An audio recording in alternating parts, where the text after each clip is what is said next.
How do you test a brand new lightweight E-MTB Superbike? I'm here with Mike and Sam from Whyte. Hello. Mick from MBR.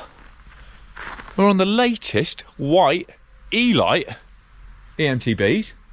And I figured we'd do something different this time. I'm going to have plenty of time to dig into the details on this bike later. But for now, I thought I'd just talk you through kind of the processes we go through when we're reviewing and appraising a bike, at least on the first ride. Get some riding footage in, because it's going to be beautiful out there. And just chat to Mike and Sam about the development of the bike while we're going around. Hope you enjoy it.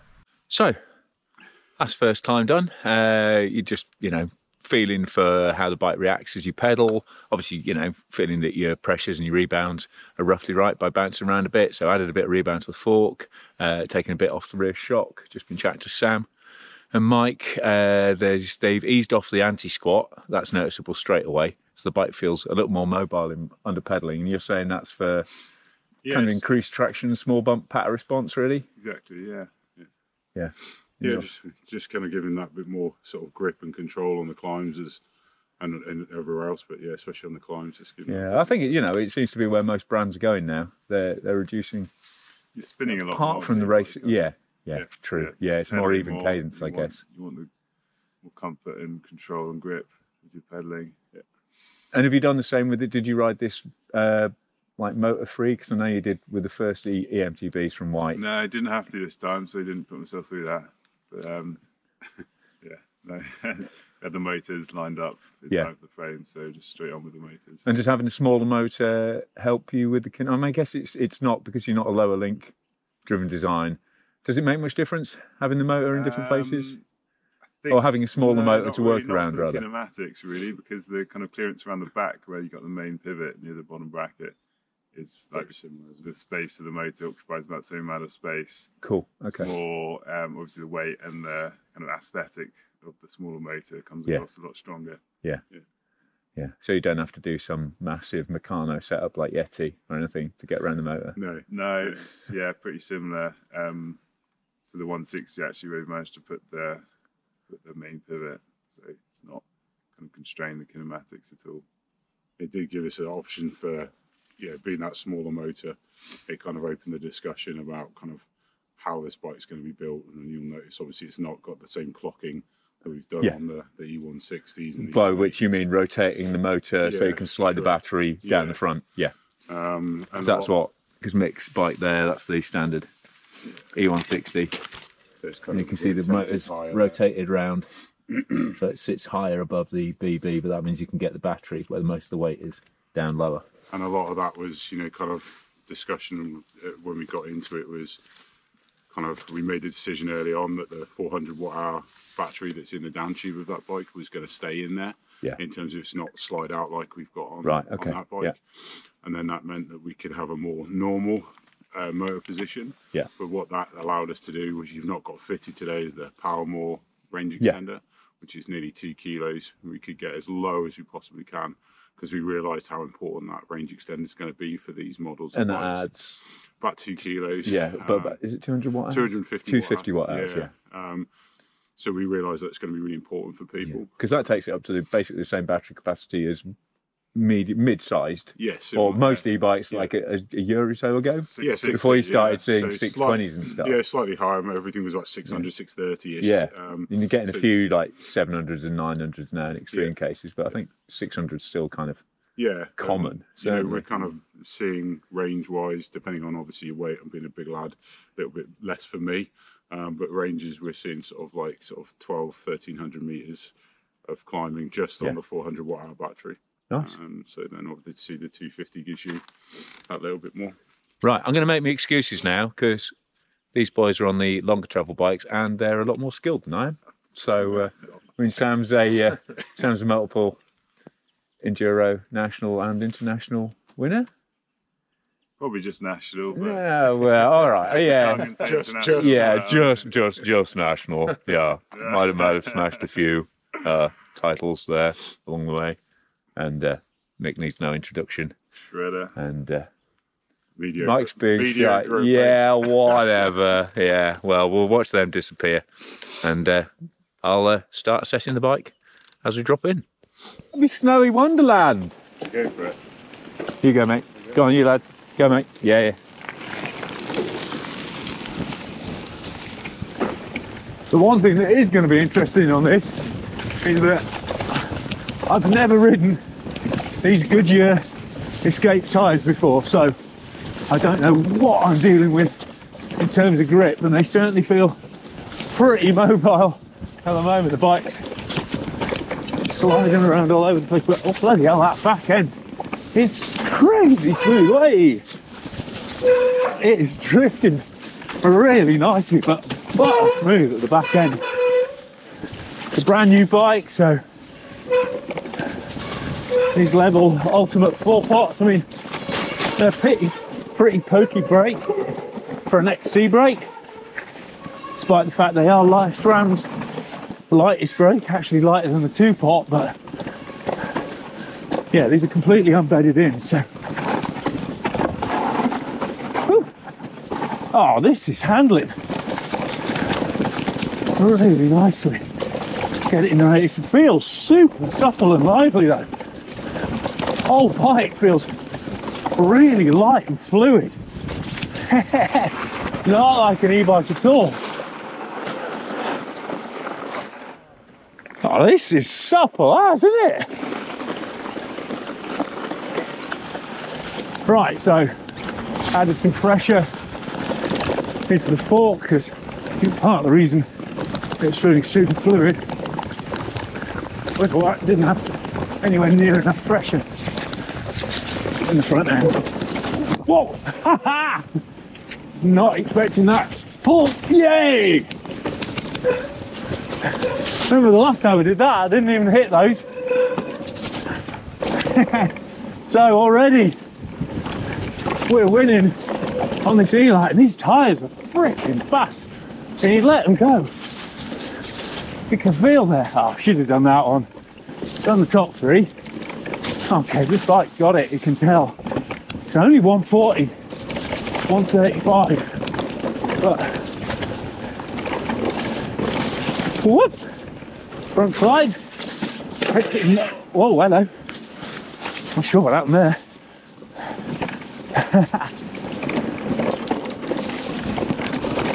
Yeah, that back end feels nice and taut.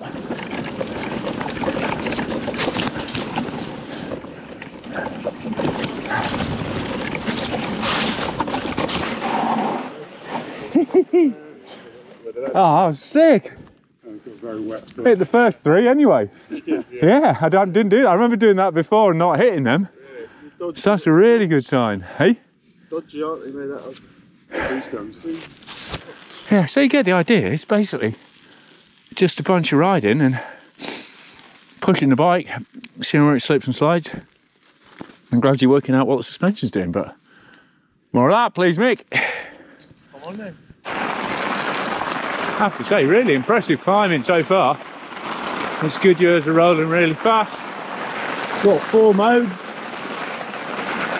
but even in eco, it's a useful amount of drive. You know, it's more than just washing your hands. Then you've got your Tour, then E-MTB, and then Boost if you want max power. And you've got up to 55 Newton meters of torque, so that's higher than stuff like the TQ, higher than the Bros on the Kenevo SL. So, and those are the kind of sorry, I keep slipping into bike testing mode, but those are the comparisons you're making all the time. You're referencing back through the Rolodex of other bikes you've ridden, and not just in comparable categories, but just overall, you know, seeing where this fits in. That's a bit better off the ice now, just the softer snow. Oh, it's beautiful out there. Not a bad job, is it, boys? Amazing. And now we're away from the pack.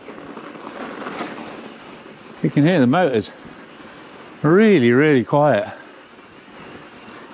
Just a very, very faint noise over the snow patter. So again, that's another big reason to go with one of these lighter weight mid-power e-bikes. It's not only are they aesthetically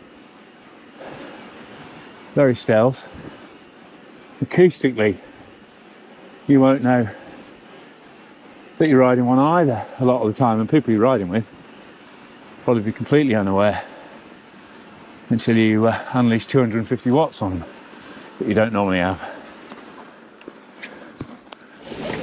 So into the next, I remember this one. Really, it's classic Dalby, this.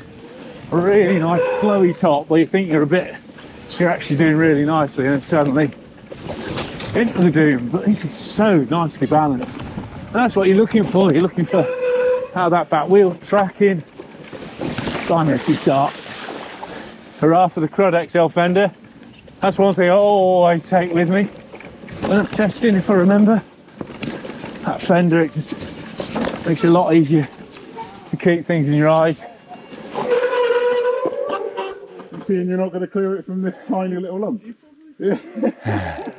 That's a 1.5 this. Well, at least me 100% photochromics have adjusted to the sudden loss of light anyway. Because generally, you know, I'm not just testing a bike, I'm testing a bunch of other kit as well, because I've got to make a living doing this. So the more stuff I test on every ride, the more value I'm getting out of it. Wait, I think this is the way. Yeah. Ah, there we go. Yeah.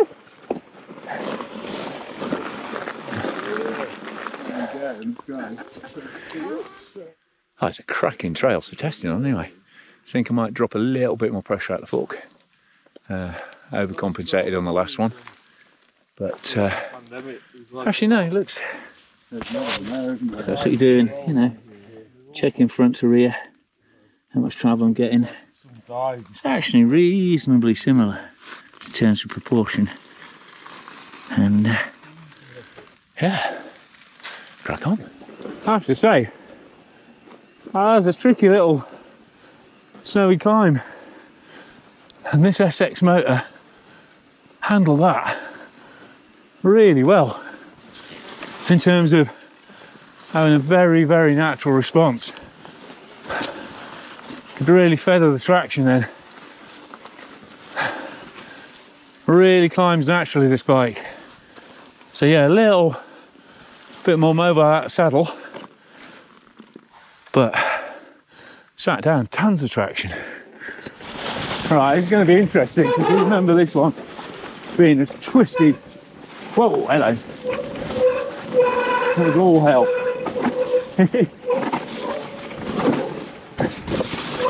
It's probably somewhere you would benefit from like a mullet setup.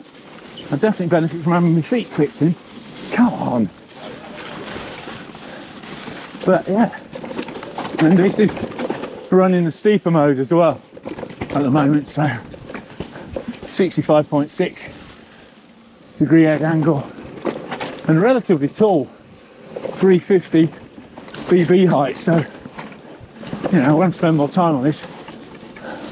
You can imagine me chucking it into the lower, but yeah, nice and dynamic, just from that lightness.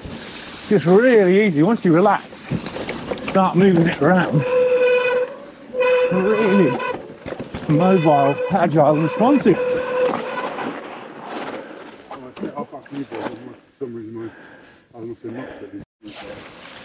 And the great thing is about riding with the design guys is that, you know, we can ask questions on the bikes live. I mean, normally that's a to and fro over emails, and sometimes a bit that gets lost in translation or you forget to ask them, but you know, you get the stories straight away. So just, this is really obviously stiff, this frame set.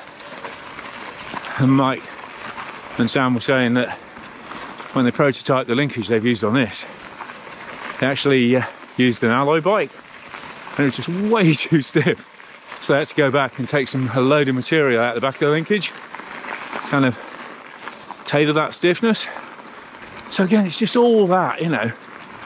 I really like knowing It's the background story, because it's stuff like that that matters. I mean, anyone can read a geo chart and talk about the anti-squat and make predictions off that, but it's how the bike rides that matters to me. That's the crucial thing. And often can have bikes with very similar numbers that ride very, very differently. You know, and other bits are going to make this bike feel stiff as well. The carcass on the tyres feels pretty high energy, fast rebound. These DT Swiss wheels, really stiff setup. I mean, they're basically a cross-country wheel set. XRC 1501s. You know, not a big trail wheel set. And again, I've just been talking to Mike about, you know, initially their target was 16 kilos for the complete bike on this Works, but they've just had to make too many compromises, like, you know, 2-position Fox transfer SL post rather than a proper dropper. You know, because they only come in a short length. This has got a full 175mm chaos on it. And just things like, you know, XC tyres and a really light set of wheels. It just would have really undermined it in terms of performance, in terms of having fun on, basically. But yeah, you know, potential's there if you want to do it. All right, boys will maybe go first on this one, so it's going to be a shambles. Ah, where's my foot?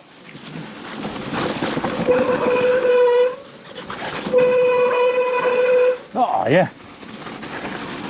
And having that, even though they've not dropped the motor low, because the battery's dropped really low, and because it's only 400 watts as well, the weight distribution is still excellent. Oh, so yeah, that's you go.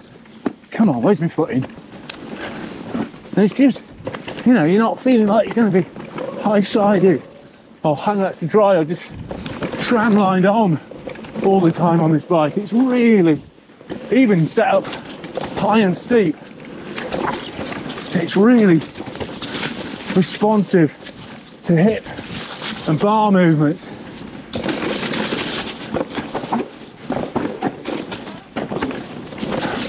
Tell you what, it is bloody stiff there. So I'm getting most of the travel, but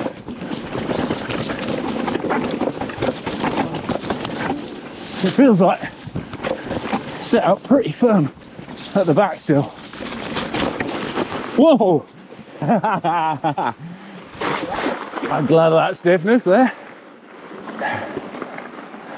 Nice, check that out right at the end. Yeah, I properly crumpled over the bars then. Yeah, but it's little incidents like that you know, really talk to you about the stiffness of the bike and how it handles. But yeah, maybe lose a bit of air out the back end.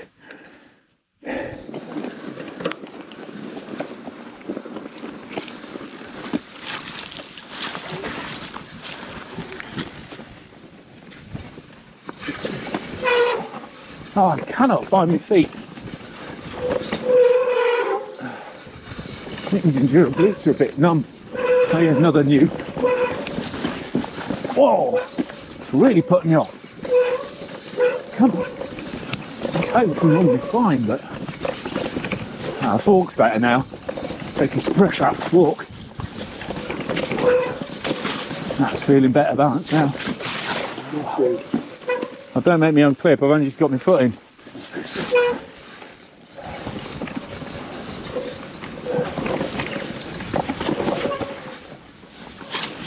I said this would happen. I said the brakes would start biting because there were new brakes, and then start riding like shit because I could stop and pull them wrong.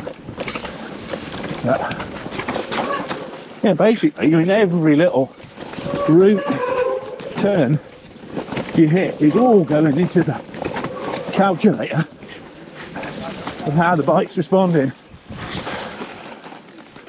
Down stuff.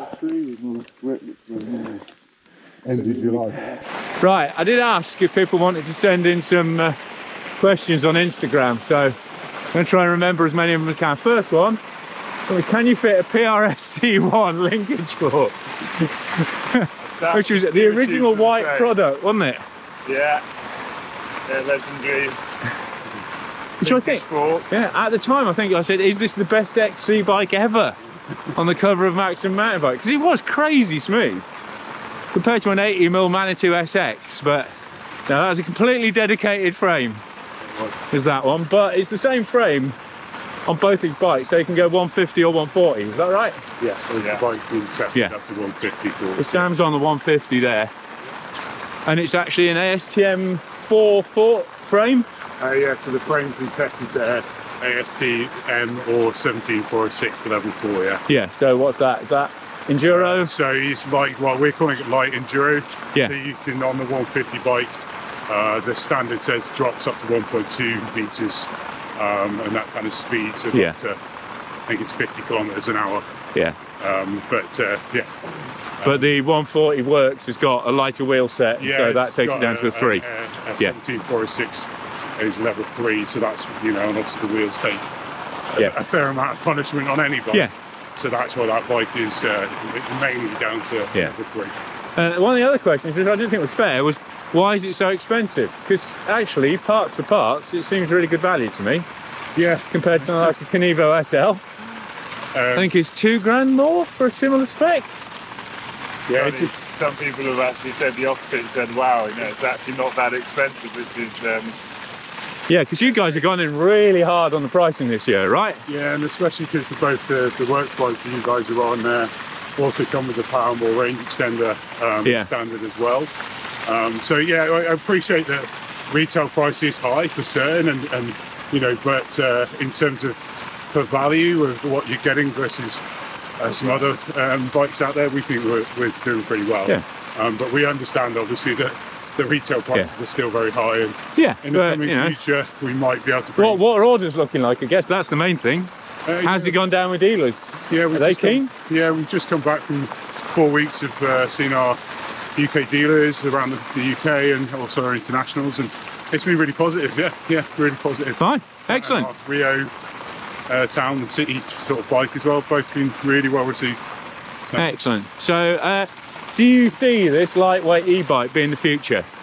Is it going to take over from full fat e-bike like Mick's on, or is it just going to replace analog bikes for people who are more pedal minded? I think it's another option. It's up to you what you want to do, and I think that you know, the full fat sort of e-bikes have definitely got a place for a lot of people. But yeah, the sort of lighter weight bikes, you know, they have that different feel, as you'll find out today, and you know, I agree totally. It's just a different category of bike, isn't it? It's another option. Yeah, it's just another thing. You know, it's not for the winch and plummet guys. No. And you know, it just means like on a day like today, you can go out, and if you're on your own, for instance, you could go and do the big Dalby loop, which would be a pretty all-dayer event on an acoustic bike, unless you're really sort of super fit. Yeah. But you'd be able to smash that out before lunchtime. You know, really work hard still, because the bike still requires that because of the cadence that's needed. Yeah, you just kind of maximise the time that you've got, because everyone these days is time precious. Yeah, exactly. Or, you know, just smash out a lunch loop or a quick hour after work or whatever, you know. And that's, again, it's the difference between 3 runs and 2, or 3 runs and 1 maybe even. You know, we've just done, just done 11k so far, and you know, I don't know how many feet of climbing or meters of climbing, but you know, you've used 15% of your battery. Yeah. So exactly. Yeah. And then we've not been hanging around really. This is the slowest we've been moving. Today. So. I think the others have gone the other way, so best head back. But yeah. Anyway, thanks for sending in questions, and hopefully that's answered a couple of them at least. Hey, this is where this bike comes alive.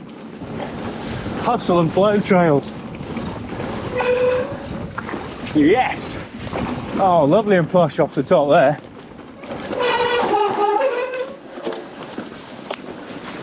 And then the switchbacky stuff.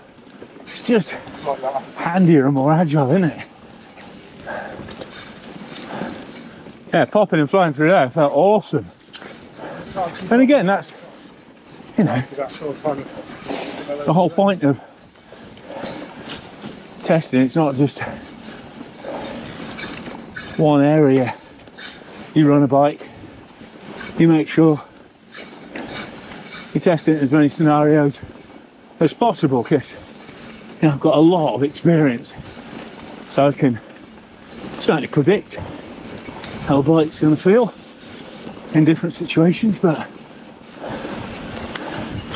nothing makes up for the actual experience of riding it in different places. And like I say, modern trail centres are great from that point of view.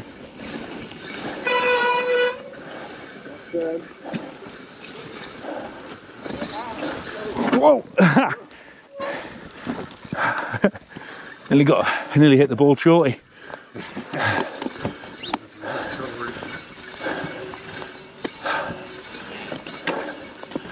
But even then, you know, yeah, I fluffed it up because it sounds back wheel, but it's been able to pull it up and turn it round. It's a big old difference. There we go. Straight in. See how we go.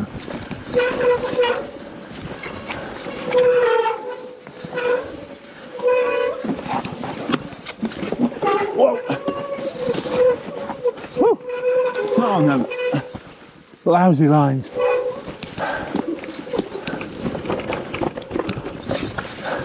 And as you know by now, you know, I'm no great shakes as a rider, but hopefully, in fact, I can assess a bike pretty accurately and translate it into words. Keeps me. Woo. Yeah. Yeah, boys. That was sick. A bit hectic in there. Yeah, it's good. I was going to say, yeah, keeps it a bit more realistic. You know, it is. I am reviewing bikes very much from an average rider point of view in terms of skill set, but hopefully with the knowledge to be able to at least give faster riders an idea of how to handle as well. Though, you know, I'm never going to pretend that I'm some mega sender. That's why I use point of view footage most of the time rather than action footage, because I know how slow I'll look. Right, you're getting some footage now just because I know this bike is going to absolutely fly in these conditions.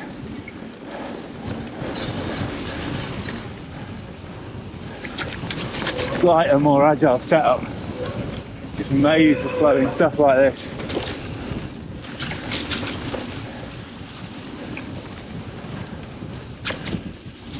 While these escapes have been, just chatting to Mike, while these escapes have been a little bit slippery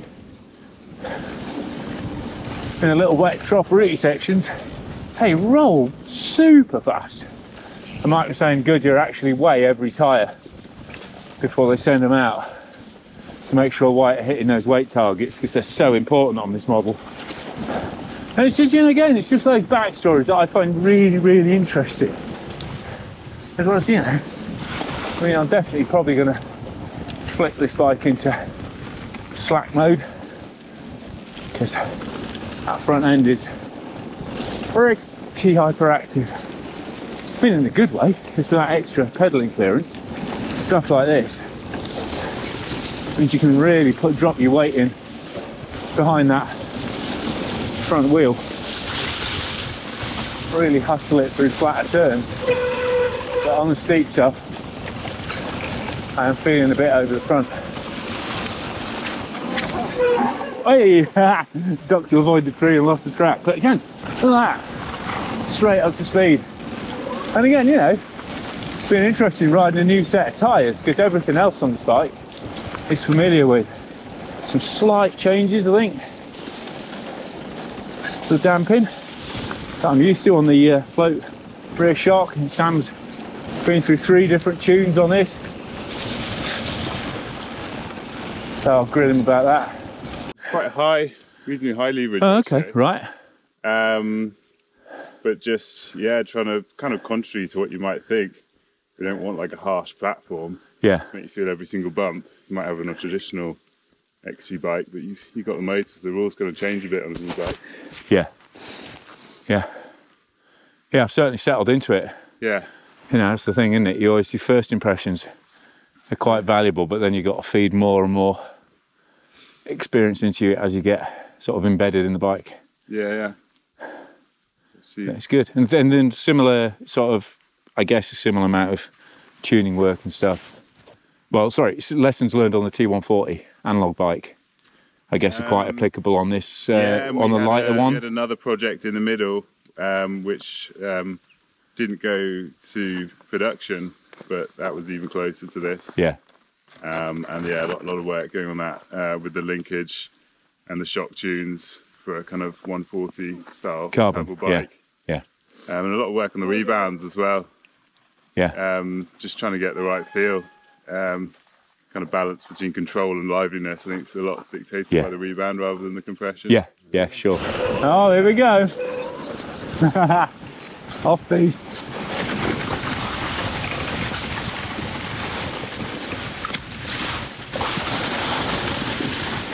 Oh, these tyres are drifting. That faster compound, you can really feel. To be fair, getting these out, would sink it into each turn. You just ride the slide. Are actually a lot of fun. Come on, okay, get off the brakes. Come on, get up to Sam. Use that sprint. That's where this bike shines. Get forward. Get active. See, now it's not as steep. Ah, come on. Lean that bar. That's where that enduro riding experience comes in. Oh, but collecting those centers nicely there. Very, very accurate. Yeah, no, this is definitely rally style suspension rather than super plush. Interesting. Boom! Oh, sick. Oh, sick. So before we were talking about the positioning of the range extender or the watt ball being low, which is one of the first like critical kind of things that take off in the design that we wanted to achieve. And the power more. Range extender and the watt ball. Yeah. And what we did some kind of playing around with the centre of gravity theory, sticking some weights up high.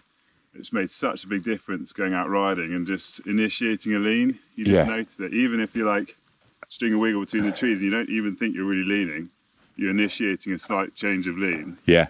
And you really feel it. And then in contrast, riding with the power more, you kind of just about notice that there's a bit more weight on the bike. Yeah. But it doesn't, because it's low, it doesn't affect that kind of initiating lean, the force required. But it just kind of, I kind of came away slightly preferring the bike with the power more, with the extra weight. Interesting. Because it just made the bike feel slightly more planted. Yeah. But didn't really affect the handling in a negative way. Yeah. So just kind of reinforced our philosophy that it's critical to get the weight in the right place. So don't believe everything you read on the internet. No names, no pack drill.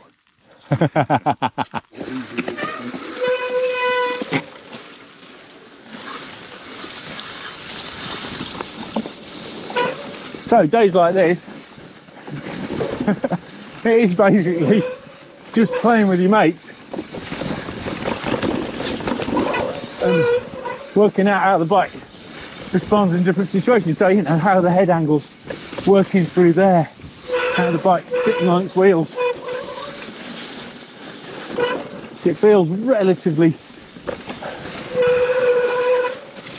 long in the hindquarters, this bike, compared to the front. But then I've been riding a lot of mullet bikes lately, so you've just got to make those comparisons and contrasts all the time.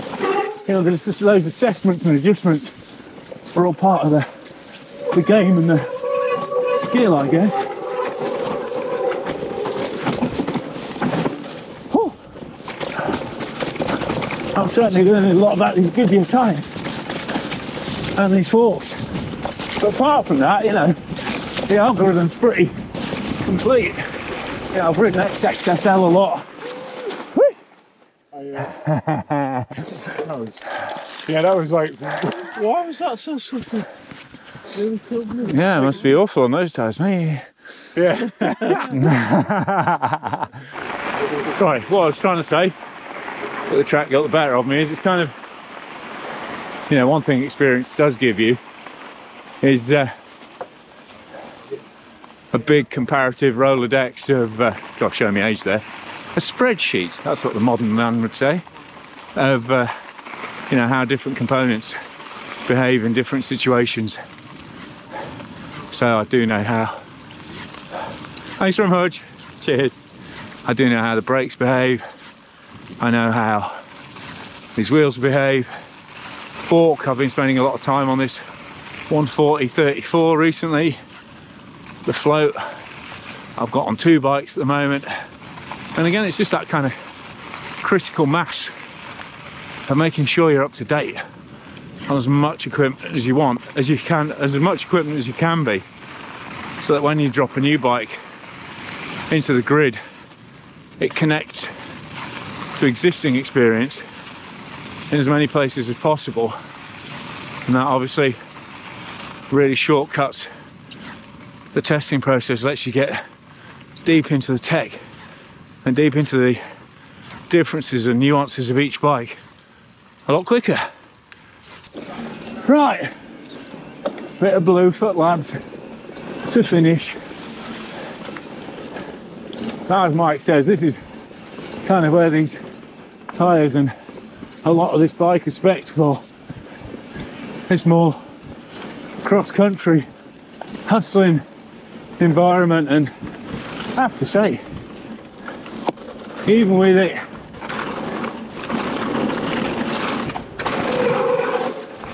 now riding with the full fat boys, still got 3 bars of battery left, which I know is more than Sam's got left, and even in the high and steep mode it's really cool as well. It hustles super well as well. Whoa! Big back wheel breakout. Come on. Whoa! Come on. E-Lyte on the E-Lyte.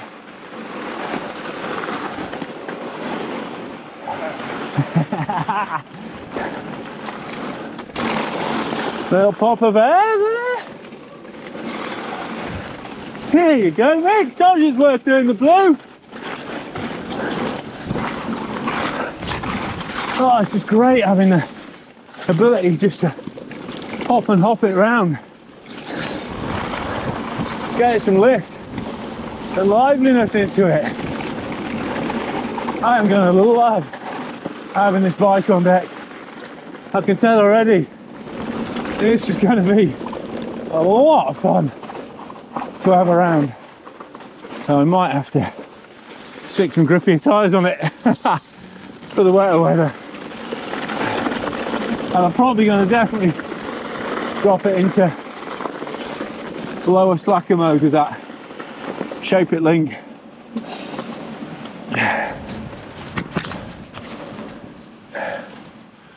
And maybe just play around with suspension a bit more. Maybe actually add some pressure to the back, because I think I'm blowing through. I mean, to be fair, I haven't bottomed it out sharply yet, so it's taking it well, but it's definitely, it's a proper stiff bike. It's not, you know, my initial impressions through the anti-squat levels that it was quite soft, but whew, as you start pushing it, this thing is tight. So anyway, yeah, you know, I mean, that's what happens next, you know, after the initial ride. Kind of, I mean, sometimes you got a bike dialed, quite rare, but yeah, if you're on home tracks and you know exactly what you're doing, and especially if you've got a load of bikes back to back, similar style. So I'm happy to get a Orange Phase Evo in, a lightweight bike. Should get Heckler SL as well, might get a Levo SL back in, just to kind of bracket the testing on this bike. Because again, you know, comparison is always the best way to get a good impression of a bike. It's that real, always going about how it's like wine tasting, where, you know, you wonder why they just take a mouthful and then spit and rinse it. But if you don't, you just get drunk on the one bike, don't you? You just get drunk on the one wine.